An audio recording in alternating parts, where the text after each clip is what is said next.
첫 번째 이슈, 조민 얼굴 공개입니다. 최근 자녀 입시 비리 혐의로 이 1심에서 징역형을 실형을 선고받은 조국 전 법무부 장관의 딸 조민 씨가 자신은 떳떳하다며 직접 자신의 얼굴을 유튜브 채널을 통해 공개를 했습니다.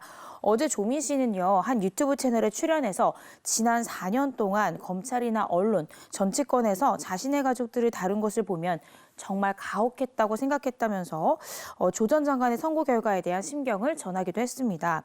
이어 과연 본인들은 스스로와 가족에게 똑같은 잣대를 적용하는지 묻고 싶다라고 덧붙이기도 했습니다. 그간 목소리 정도만 공개됐던 조민 씨가 얼굴을 드러내면서 인터뷰를 적극적으로 했습니다. 그 이유는 뭐라고 보세요? 이 조민 씨는요, 조 전 장관, 자신의 아버지죠. 이 재판 결과를 보면서 자신은 부끄럽지 않게 살았다는 생각이 들었다라면서 말을 했고요. 또 자신은 더 이상 조국의 딸이 아니라 조민으로 당당하게 살고 싶다는 결심을 하게 됐다. 이렇게 심경을 전하기도 했습니다. 그리고 자신의 의사 자격에 대한 지문에 대해서는 표창장만으로는 의사가 될 수 없다라면서 입시에 필요한 항목들에 대한 자신의 점수는 충분했고 일부는 넘치기도 했다라고 말했고요. 동료들로부터 의사로서의 자질 충분하다는 말도 들었다라고 전하기도 했습니다.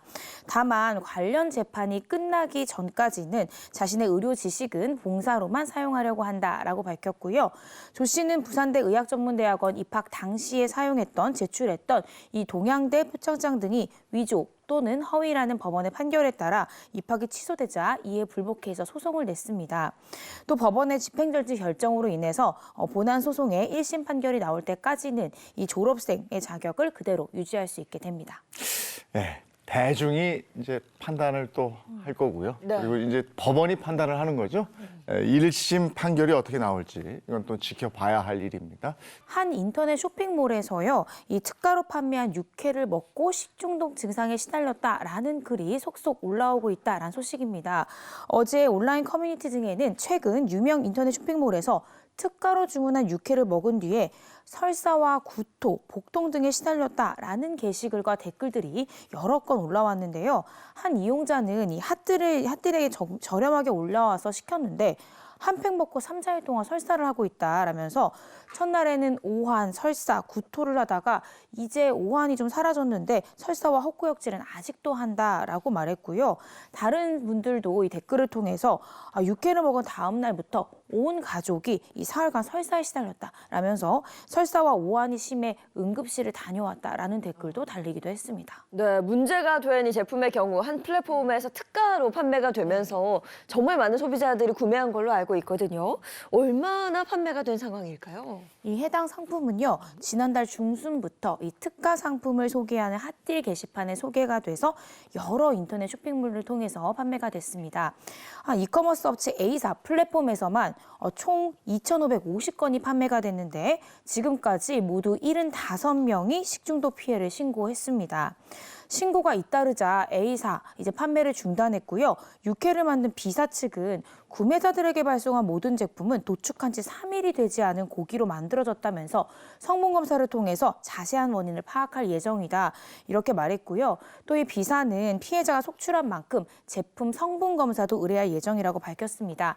식약처도 이 제조업체에 대한 현장 조사를 통해서 어떤 위반 사항이 없는지 철저히 점검할 예정입니다. 날 것으로 먹는 음식이라 위생관리 더 철저하게 해야 되겠죠. 그럼요. 예, 네. 다시는 이런 일이 안 일어나도록 철저하게 관리가 돼야 되겠습니다. 네, 세 번째 이슈, 달라진 은행의 속내입니다. 최근 주요 시중은행에서 모바일, 인터넷 뱅킹을 통해서 타행, 이체하실 때요, 이체 수수료가 면제가 됩니다. 수수료 면제 조치 같은 경우에는 지난해 신한은행에서 시행하면서 여타 은행으로 확대가 된 건데요. 신한은행은 여기에 더해서 이 오프라인 창고 거래에서 발생하는 이체 수수료도 면제하기로 했습니다. 이러한 면제 대상은 만 60세 이상의 고객들로 영업점을 자주 찾는 시니어 고객들을 위한 조치인데요. 여기에 5대 은행은 취약자주, 다시 말해서 저신용, 저소득, 다중채무자의 중도상환 수수료를 1년간 한시적으로 면제하기로 했고요. 또 개별 은행이 임의로 덧붙이는 가상금리 줄이면서 대출금리 낮추는 등 고객 친화적 조치에 나선 모양새입니다. 네, 은행권이 갑자기 이런 조치를 취하는 이유는 뭐라고 보세요? 은행들은 이런 이례적 조치에 대해서 취약계층의 부담을 완화시키기 위한 조치다 이렇게 밝혔는데요. 그런데 이자 장사로 역대급 실적을 냈다라는 국민들의 비판이 쏟아지면서 이런 부분도 한몫을 하지 않았나라는 생각이 듭니다. 여기에 윤석열 대통령을 비롯해서요, 금융당국은 여러 가지로 압박을 주고 있는데 윤 대통령은 지난달 30일 금융위원회 업무보고 후에 토론회에서 은행은 이 국방보다도 중요한 공공재정 시스템이라면서 은행의 사회적 역할을 강조했습니다.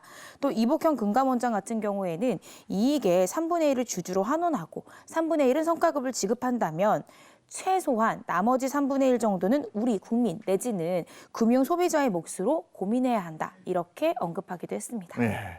이게 정부의 지배구조 선진화 작업, 이거 때문에 영향을 받는 거일 수도 있다. 네, 그렇습니다. 그 부분도 분명한 한몫을 하고 있다. 이렇게 지금 보고 있는데요. 우리 당국은 이 금융사의 경영 투명성을 높이는 작업을 꾸준하게 하고 있습니다. 금융위는 금융지주 회장, 또 은행장 등의 이 금융회사 최고 경영자의 부당한 셀프 연임을 막고 또 임직원의 성과급 규모와 산정 기준에 대해서 외부에 공개하겠다라는 계획을 발표했는데요.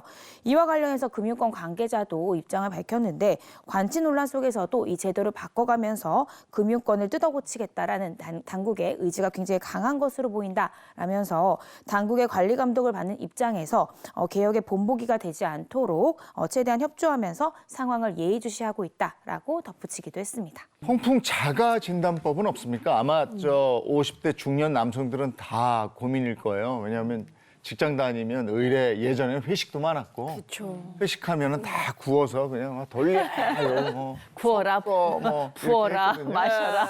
그래서 이제 걱정들이 은근히 되실 텐데 자가 진단 어떻게 합니까? 사실 통풍은 이제 증상이 나타나기 전까지는 이제 무증상인 경우가 대부분이어서 이 자가 진단이 좀 사실 힘든 질환이기는 합니다.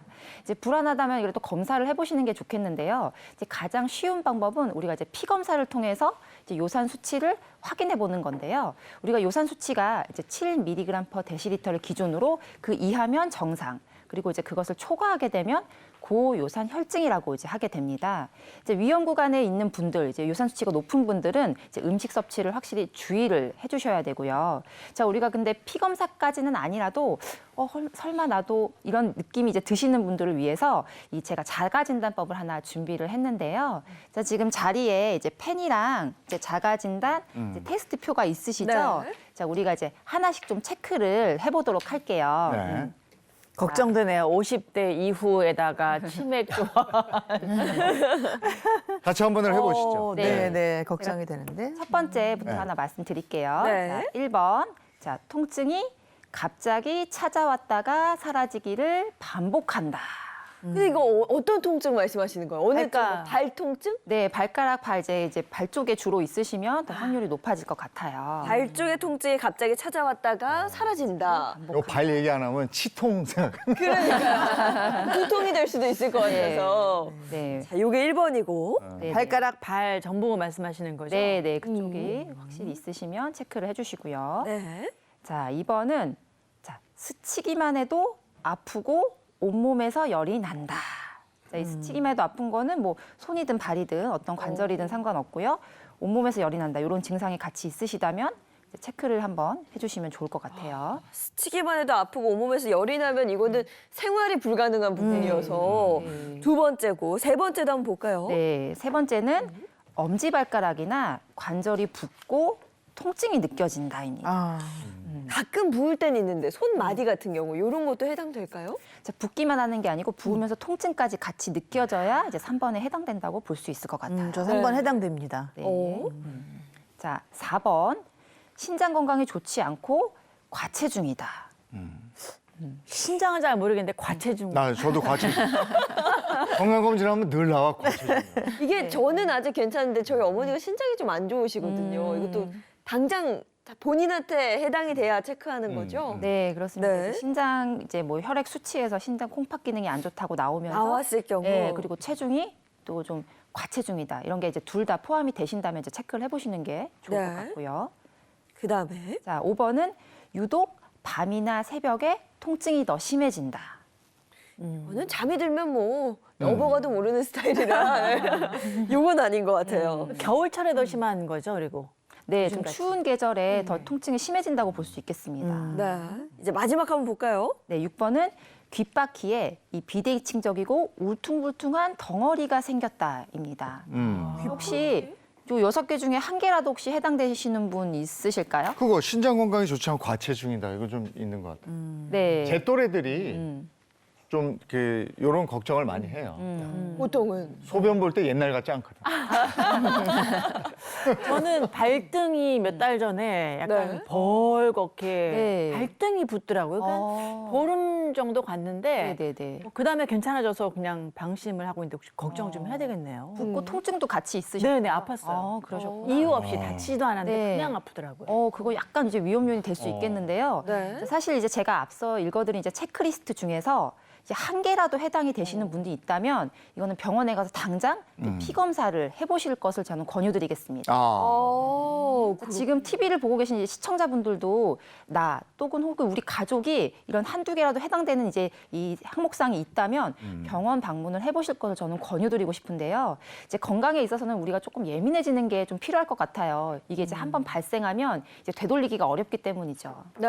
이 통증을 참고 치료 시기를 놓치는 경우도 굉장히 많을 것 같은데요. 실제로 병원에도 그런 환자분들 좀 많이 오시죠. 네, 갑자기 이제 평소에 아무 이제 증상이 없이 지내시다가 극심한 통증으로 내원을 해서 이제 원인을 알 수 없으니까 이제 여러 가지 이제 피 검사를 해봤을 때 요산 수치가 높고 이제 전형적으로 이제 발이나 이제 관절 같은 데 생겼기 때문에 이제 통풍으로 진단되시는 분들이 이제 젊은 분들도 굉장히 많습니다. 네.